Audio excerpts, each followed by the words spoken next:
माझ्या चेहऱ्यापेक्षा इम्पॉर्टंट आहे तो होमवर्क. तो आज आहे डे 10. तर welcome back to my free classes of aari work.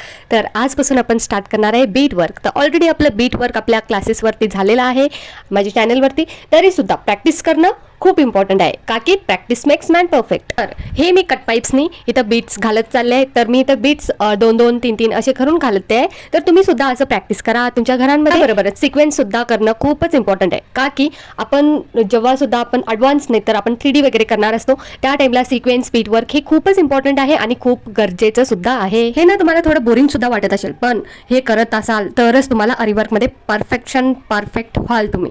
ठीक आहे. तर मी तुम्हाला शिकवलंय चैन घालणं खूप गरजेचं आहे, का की एक चैन घातलं तरच आपल्याला आरीवर्क येतं. तसंच आपल्याला एक बीट एक सिक्वेन्स घातलं तरी सुद्धा आपल्याला आरीवर्क आलंच समजा. फ्रेंड्स, मला आजकाल वाटतंय की मी व्हॉइस रेकॉर्डिंग करताना आजकाल खूपच ओव्हर ॲक्टिंग करते. खरं आहे का नाही मला कॉमेंट करून ते सुद्धा कळवा. तर इथं आपण बीट नाही तर सिक्वेन्स म्हणा तो सुद्धा वर्क झालेला आहे. त्यानंतर इथं मोती वर्क करत आहे. तर मी इथं 2-2 मोती घेऊन इथं इन्सर्ट करत आहे. तर इथं बघा आपल्याला गॅप क्रिएट करायचं नाही आहे 2 मोतींच्या आतमध्ये असं गॅप. तर ते असे लागूनच यायला पाहिजे. त्यासाठी आपल्याला काय करायला पाहिजे, जी निडल असते ना ती अशी आतून घेऊन आपल्याला काढायला पाहिजे. तर मी तुम्हाला नेक्स्ट व्हिडिओमध्ये ते सुद्धा क्लिअर करेन.